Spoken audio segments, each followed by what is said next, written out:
de regreso y ahora con la cabina más completa. Contamos en esta mañana, señores, porque tenemos una realidad en la República Dominicana y es que a veces, que me perdonen mis colegas, los medios de comunicación a menudo destacan aspectos muy gráficos sobre los casos judiciales. Y en ese sentido queremos saber, de la mano de un periodista y de una psiquiatra, cómo ese manejo tan claro, tan detallado sobre casos, sobre todo de criminalidad, puede llegar a afectar la salud mental de la población a propósito de este tema que ha tomado un gran peso en manos de las autoridades, que de alguna manera yo creo que vamos a hallar luz y que van a empezar a buscar solución. Y en ese sentido contamos en la mañana de hoy con el presidente de la sesional del Distrito Nacional del Colegio Dominicano de Periodistas, Wilder Páez, quien es periodista, y a su vez también contamos con la doctora Carmen Ramírez, quien es psiquiatra. En ese sentido, vamos a ir hablando en la mañana de hoy. Y a propósito de la misma introducción que daba, esa reproducción gráfica, vamos a empezar con la dama, esa reproducción tan gráfica, de manera escrita, ese detalle tan detallado sobre los casos judiciales que involucran crimen, ¿puede llegar a afectar la salud mental de la población? Bueno, encantada de compartir y sobre todo de compartir temas como este, donde la frontera no se sabe si en un momento estoy del lado de la psiquiatría o del lado de la comunicación. Me gusta que nos unamos para que la gente pueda tener información certera y que sobre todo mejoremos la salud mental.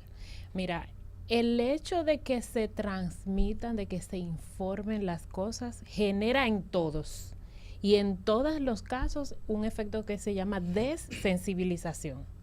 No es la primera vez que tienes una información, tienes un impacto. ¿Te acuerdas de la primera impresión es la que cuenta?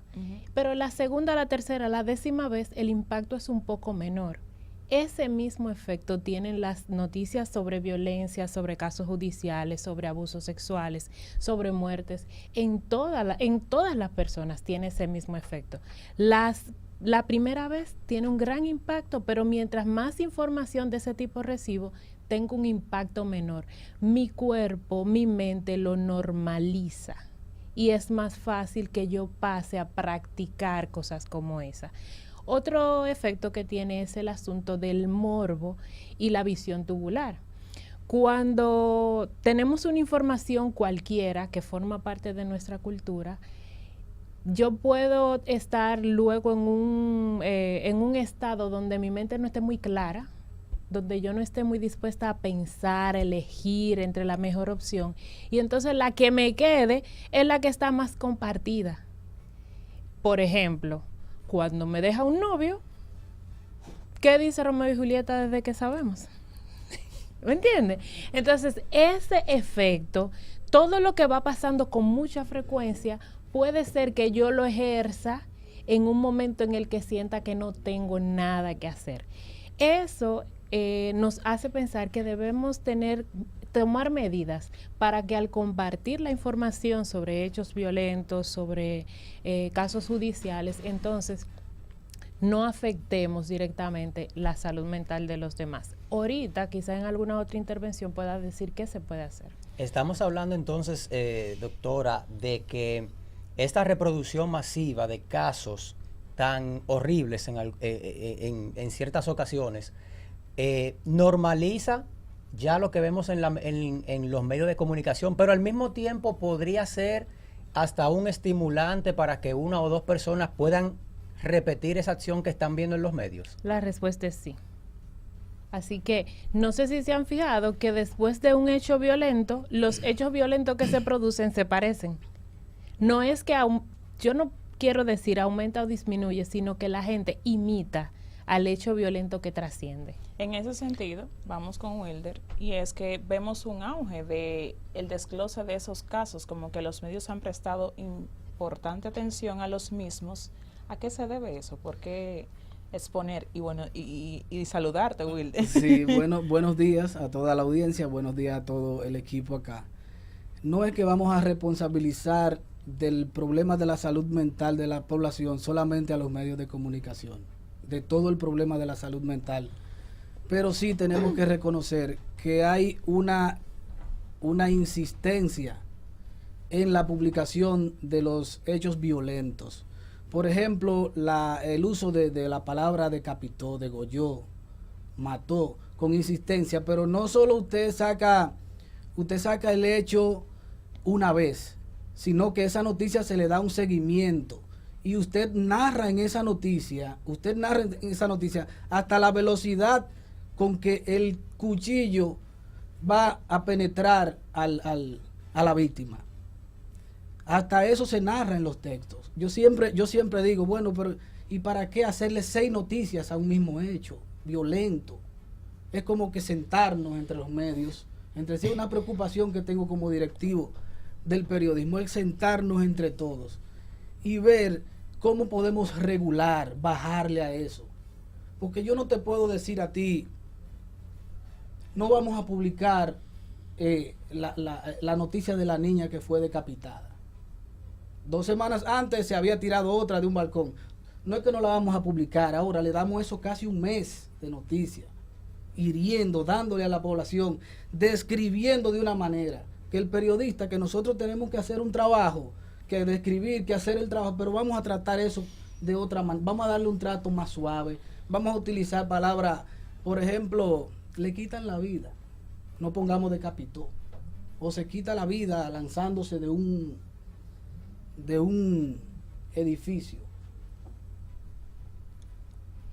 No podemos, ahí me surge entonces una pregunta. Cuando hablamos de medios, hablamos en sentido general, pero los medios tienen a su vez los periodistas, los reporteros, que son los que generan o buscan la noticia, los que trabajan la noticia, los que hacen la noticia.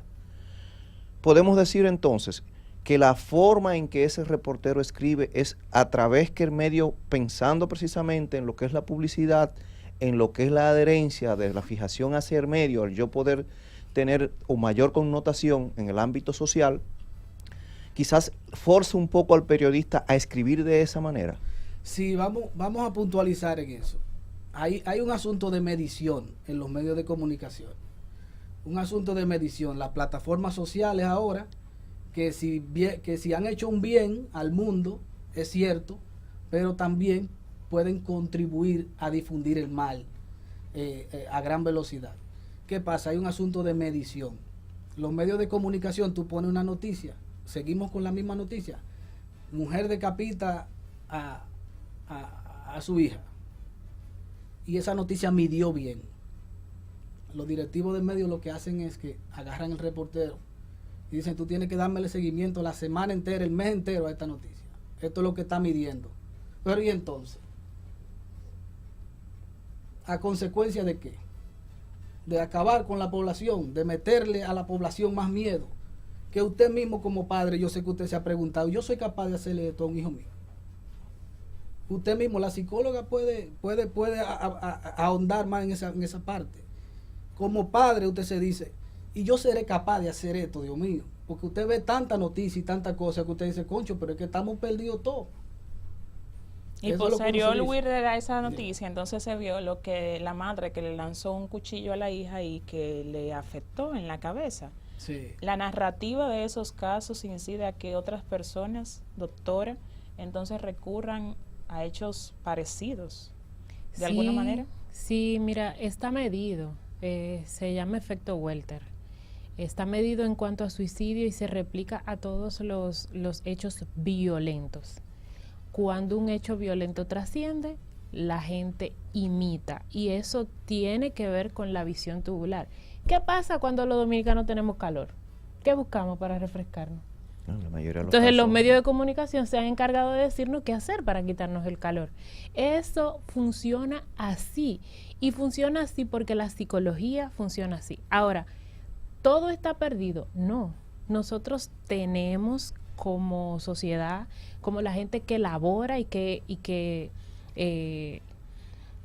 construye sociedad, nosotros tenemos que no seguir simplemente lo que está sucediendo, lo que mide, sino que tenemos que trabajar con un poquito de conciencia. ¿Qué dice la Organización Mundial de la Salud para esto?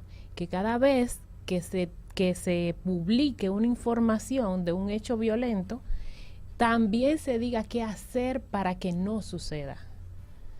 O sea, chocaron una persona cruzando la avenida Kennedy. Entonces, quizá hay que publicarlo todo.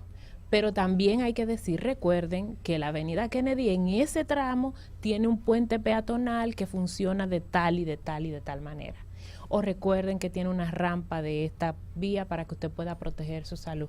Recuérdele a sus hijos que deben mirar a ambos lados y que deben soltar el celular a la hora de cruzar la vía. Y eso va a disminuir el efecto, primero porque va a sacar un poco a la gente de esa emotividad del morbo, y segundo porque lo va a comprometer, quizá en ese mismo momento del morbo también le va a decir, oye, tú tienes algo que hacer para que eso no llegue a tu vida y para que no te haga daño a ti. En ese sentido, me surge también una pregunta, puesto que el licenciado allá dijo ahorita que las noticias se van midiendo, o sea, cuál mide más, cuál da más audiencia, y por lo general, y aquí vengo con una pregunta a usted, doctora, por lo general, las noticias negativas son las que más mide y tienden a provocar como un efecto efecto Walter, usted dijo ahorita. Ese efecto Walter, ¿por qué las noticias negativas producen más ese efecto que las positivas? Porque las noticias negativas generan hormonas. Una de las hormonas que nos genera es cortisol. Y el cortisol pone el cuerpo a toa. Entonces, todos somos, aunque no tengamos conciencia de que esté sucediendo, todos somos seguidores de cortisol. El cortisol nos hace como poner al máximo y el cuerpo busca ese efecto una y otra vez. Sí. Hay que decir que gracias a Dios, a principio cuando el auge de los medios, una década atrás, cuando comenzó el auge de verdad de los medios tecnológicos, las redes sociales y demás, la exposición de imágenes, cadáveres y cosas así en las redes sociales, en los medios era más normal. Gracias a Dios, ya eso ha ido mejorando, por lo menos en los medios de comunicación que se respetan. Eso ha ido mejorando. ¿Qué nosotros aspiramos ahora? Nosotros queremos que se puedan reunir los medios de comunicación sobre estos temas, porque eso que plantea Yuberki es una preocupación. Es una preocupación de cómo encaran los medios. Incluso yo veo personas, me lo hablaba Yuberki, me lo hablaba otra persona, pero es que están pasando demasiada, mi esposa, están pasando demasiada noticia fuerte y describiéndola de tal manera. Yo en mi casa, yo digo, yo vi el título, uno tiene que estar informado porque uno es periodista, pero uno mismo como periodista, uno se echa para atrás y uno dice, no, pero es que es demasiado. Y casos repetitivos, accidentes, muerte, feminicidios. Llega a un punto, como dicen, que tú exprimes el periódico y botas sangre, porque son tantos los titulares bañados de sangre que lamentablemente llega uno como a pensar, pero Dios mío, ¿y qué es lo que está pasando? ¿Será que todo anda en ese camino? Y de hecho, uno desde el Ministerio Público, una de las razones por las que a veces no se le suministra ese expediente acusatorio a los medios, Wilder, yo que trabajo desde la Fiscalía del Distrito Nacional en esa parte, es justamente por eso, buscando cuidar esa integridad de las víctimas en un momento determinado, porque también tenemos los casos criminales, pero también tenemos casos, por ejemplo, de violencia sexual, de incesto, y ese manejo que también se le da a esos casos, donde la víctima pasa a ser víctima dos veces.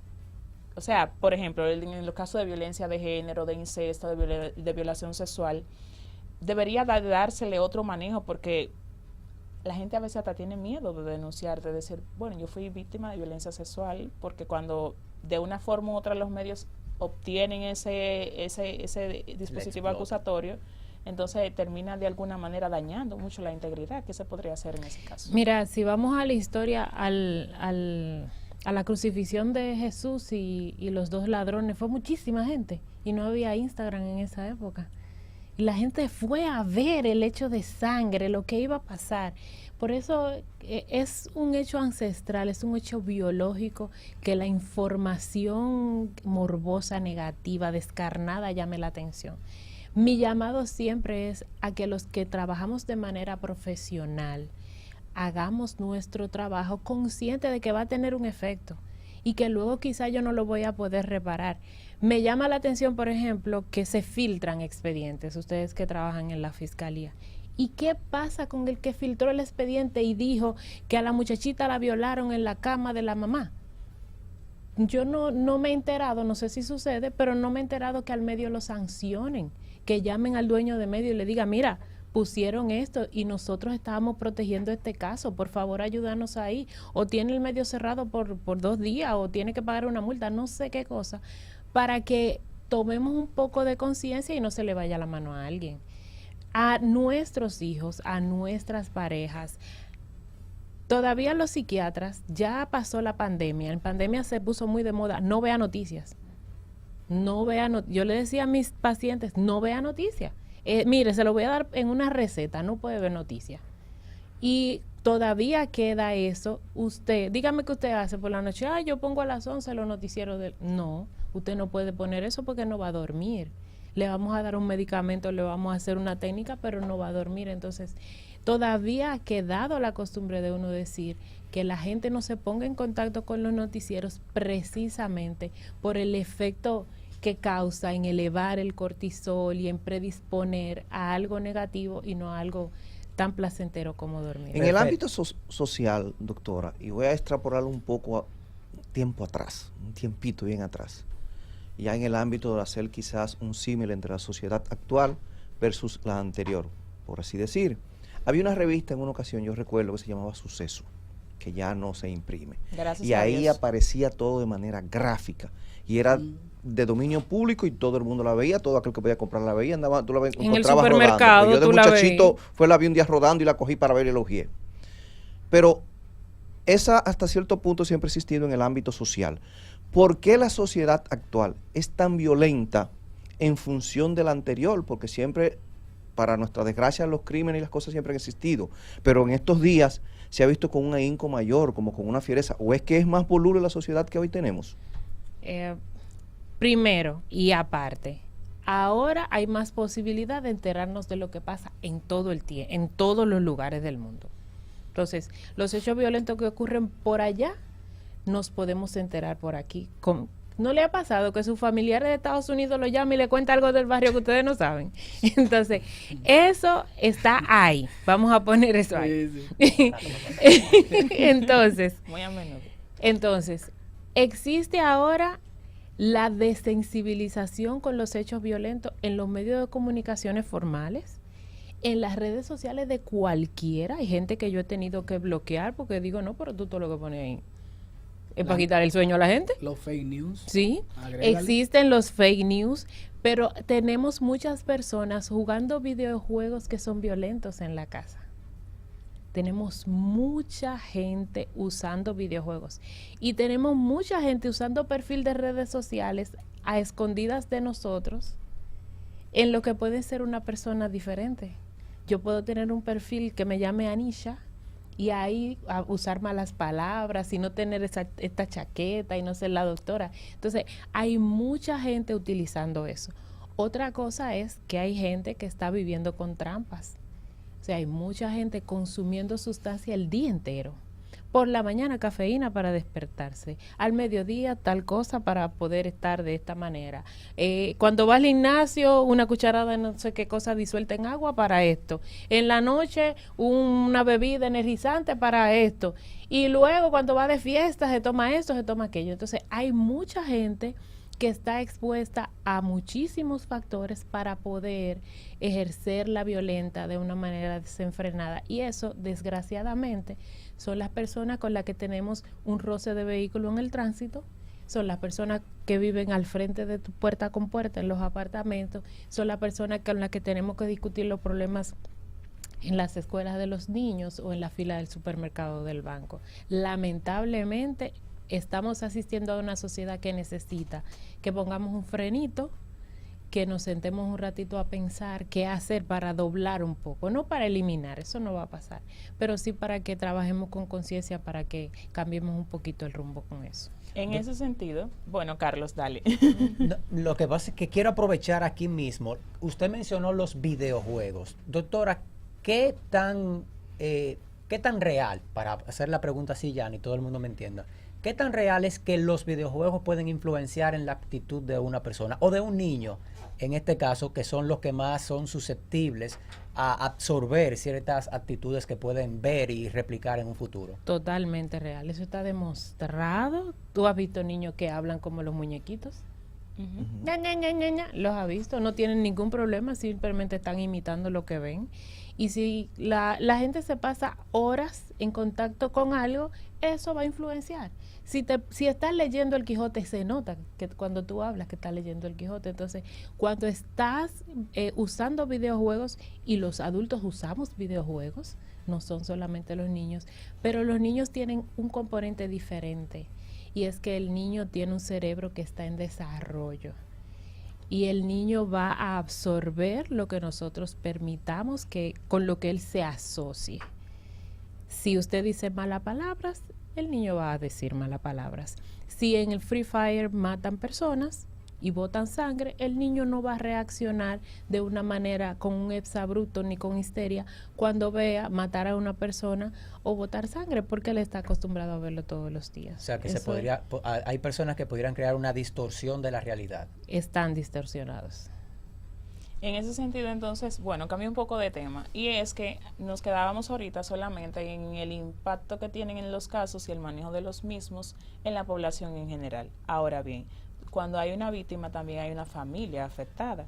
Entonces, esos casos, ese manejo, ¿de qué manera podríamos cuidar? Vamos a iniciar con Wilder. ¿De qué manera podríamos cuidar que, por ejemplo, hay gente que se ha enterado que le mataron a un familiar a través de los medios de comunicación? Hay gente que se ha enterado que su familiar tuvo un accidente a través... Tenemos una línea. Buenos días. ¿Su nombre es de dónde nos llama, por favor? De aquí de Villamedia.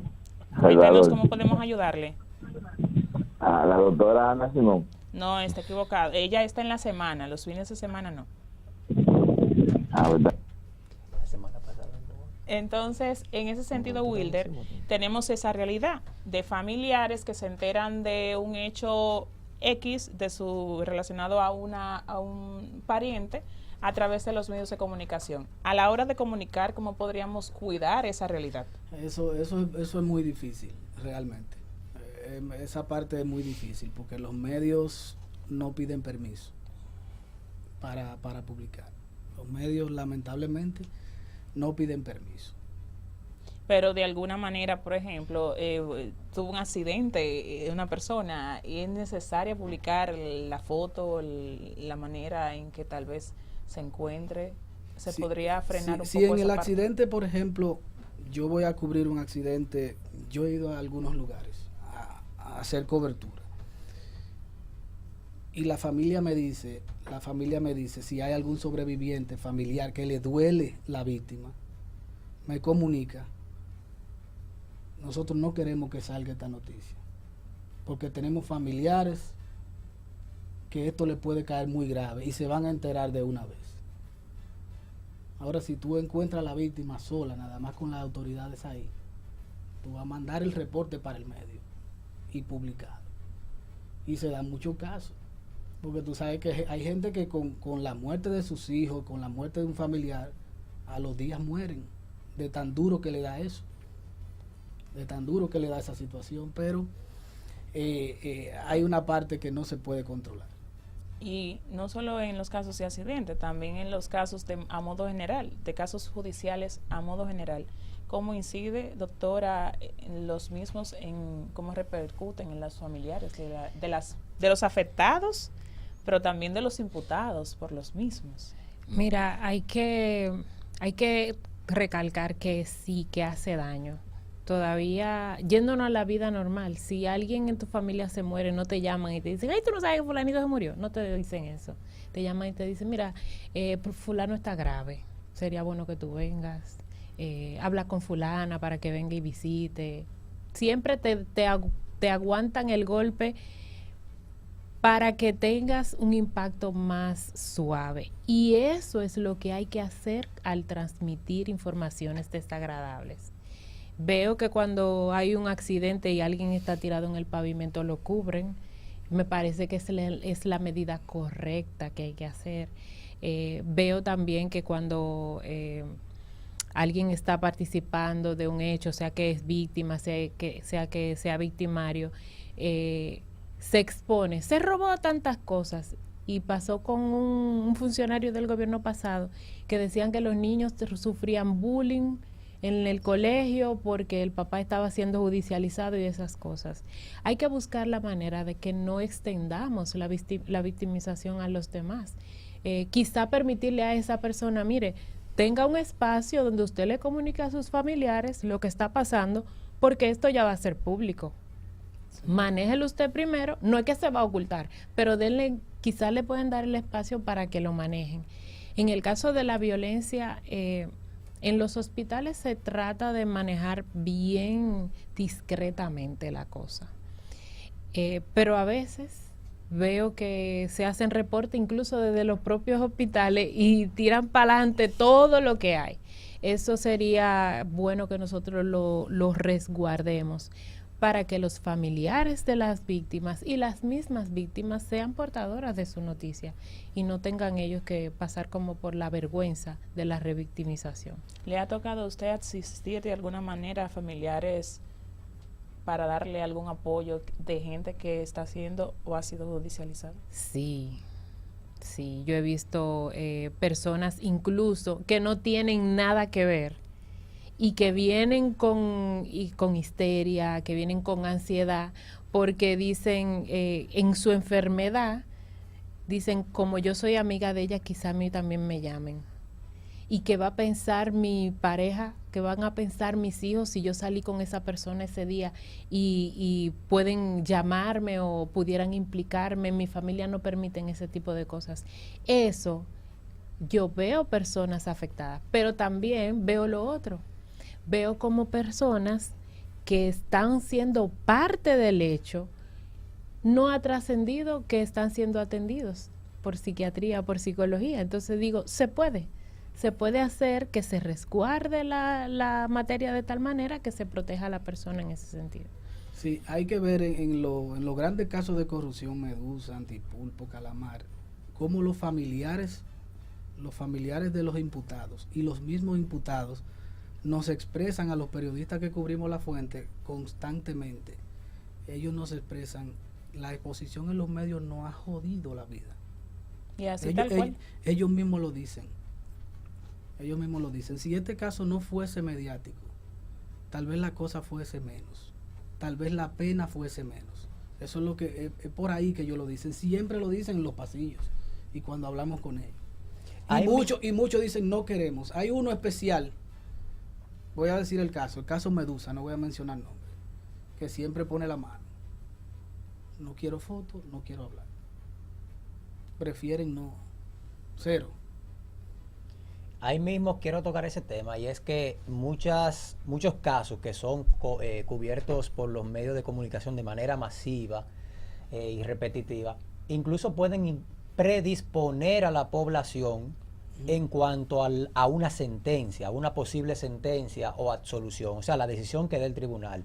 Porque los medios de comunicación, incluso mencionaron ahorita los fake news, las noticias falsas, empiezan que se tiene que condenar a 30 años, que se tiene que condenar a 20, y cuando el juez, en base a lo legal, pues dicta una sentencia que no es la que esperaba la población, precisamente por la expectativa que tenía ya por los medios de comunicación. Entonces salen comentarios, la justicia no sirve, se vendieron, cogieron dinero, un sinnúmero de cosas, pero es que ya los medios de comunicación han predispuesto a la población en cuanto al caso que concierne. Significa que los medios de comunicación no lo vamos a culpar, repito. Son nuestros colegas y los queremos. Exacto, no vamos a culpar a los medios, a nosotros, los medios, ¿verdad?, de los problemas mentales de toda la población. No podemos hacerlo, no podemos generalizar, pero sí de la gran responsabilidad que tenemos. Mi llamado es y como he leído por ahí también, es que se pueda pasar a hacer más noticias positivas. Los medios casi no se reúnen, los directivos. Usted no escucha casi reuniones de los grandes directivos de los medios. Sí, y esas son personas que tumban gobiernos. Y usted no lo oye a ellos que andan reunidos a cada rato, tratando de cómo vamos a manejarnos en estos casos. Ciertamente estamos llegando ya a la parte final del programa y no quisiera que termináramos sin antes decir o preguntar lo siguiente. Sabemos que los medios de comunicación incluso pueden provocar, como hemos hablado a lo largo del programa, un estrés colectivo en la sociedad que afecta a la salud directamente, por todo lo negativo, que por lo general es lo que vemos en los medios. Ante esta situación actual a ambos, ¿cómo podría la población enfrentar ese estrés que se genera a través de los medios de comunicación con estas noticias negativas? Usted ahorita dijo, doctora, que por ejemplo usted le dice no vea noticias, pero ¿qué otros métodos hay para que la población pueda relajarse en cuanto a este estrés que generan a veces los medios? Me acordaste que yo diciendo no vea noticias, están los, ¿cómo se llama? Cuando pasan la noticia entre programas. Tú estás viendo una telenovela. Un avance informativo. Entonces te dan el avance. La gente me quiere cumplir conmigo, pero le pasó en el avance la noticia. Mira, la alternativa al estrés, sea causado por lo que sea, pudiéramos orientarla, qué sé yo, en 5 partes. Una parte muy importante es dormir. La gente no podemos cambiar el sueño por nada. El sueño es más importante que comer. Hay que dormir más de 5 horas seguidas todos los adultos. Ese es lo primero. Lo segundo es que deberíamos tener horarios. La gente que se levanta ahí como a ver si encuentra la musa con frecuencia es más estresado que el que sabe que a las 10 de la mañana tiene un programa, que a las 12 tiene que servir la comida. Ese es un poquito menos estresado. Otra cosa que la gente tiene que hacer es manejar tiempo de ocio. Y cuando manejamos tiempo de ocio no es ver series en las plataformas, eso no es compartir con alguien, ponerte a producir, tener buena comunicación y buenas relaciones también está. Y luego, algo que lo hago personalmente y casi siempre lo recomiendo, tener una conexión espiritual. Esas son 5 medidas que nos van a ayudar con el estrés. Se nos agota el tiempo, Wilder. Un último llamado de tu parte, rapidito. Sí, de manera breve. Mira, los medios de comunicación, como el alcohol, como la comida, son adictivos. Usted tiene que buscar los métodos, porque si no hay una legislación que pare a quien difunde, que controle bien a quien difunde, pues entonces es la ciudadanía que tiene que poner sus controles. Con ambos llamados llegamos al final de este programa. Será hasta la próxima. Gracias por el favor de su sintonía. Feliz fin de semana.